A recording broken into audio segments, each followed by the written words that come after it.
chose, mais elle n'aurait aucune raison d'exister.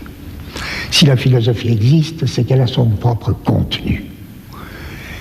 Si nous demandons qu'est-ce que le contenu de la philosophie, il est tout simple. C'est que la philosophie est une discipline aussi créatrice, aussi inventive que toute autre discipline. La philosophie est une discipline qui consiste à créer ou à inventer des concepts. Et les concepts, ça n'existe pas tout fait. Et les concepts, ça n'existe pas dans une espèce de ciel où ils attendraient qu'un philosophe les saisisse. Les concepts, il faut les fabriquer. Alors bien sûr, ça ne se fabrique pas comme ça. On ne se dit pas un jour, tiens, je vais faire tel concept, je vais inventer tel concept. Pas plus qu'un peintre ne se dit un jour, tiens, je vais faire un tableau comme ça. Il faut qu'il y ait une nécessité.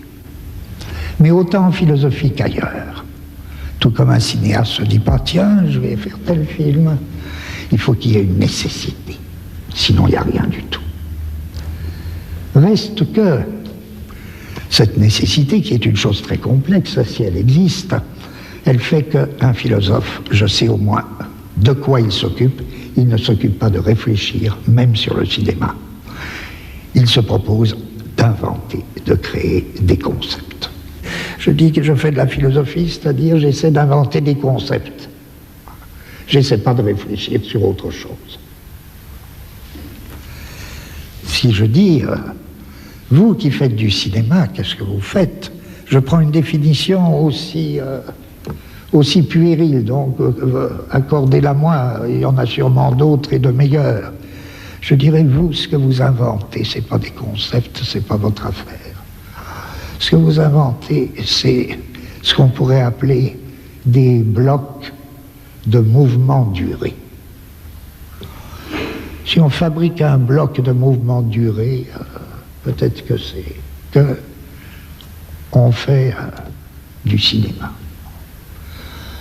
Remarquez, il n'y a pas question d'invoquer une histoire ou de la récuser. Tout a une histoire. La philosophie aussi raconte des histoires. Elle raconte des histoires avec des concepts. Le cinéma, je pense, supposons qu'il raconte des histoires avec des blocs de mouvement duré. Je peux dire que la peinture invente. Elle, c'est un tout autre type de bloc. C'est ni des blocs de concept, ni des blocs de mouvement duré, mais supposons que ce soit des blocs de lignes couleurs. La musique invente un autre type de bloc, très très particulier. Bon. Mais je dis dans tout ça, la science, elle est non moins, vous savez, la science, elle est non moins créatrice. Hein. Je vois pas tellement d'opposition entre les sciences, les arts, tout ça.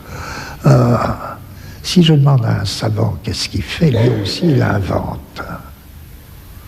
Il ne découvre pas, un savant. Ou du moins la découverte ça existe, mais ça fait partie, mais c'est pas par là qu'on définit une activité scientifique en tant que telle. Un savant, il invente et il crée autant qu'un artiste.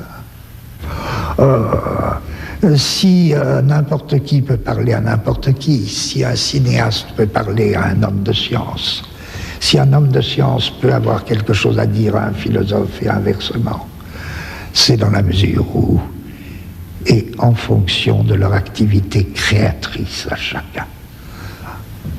Non pas qu'il y ait lieu de parler de la création c'est plutôt quelque chose de très solitaire non pas qu'il y ait lieu de parler de la création, mais c'est au nom de ma création que j'ai quelque chose à dire à quelqu'un. Et si j'alignais alors toutes ces disciplines qui se définissent par leur activité créatrice, si je les alignais, je dirais bien qu'il y a une limite qui leur est commune.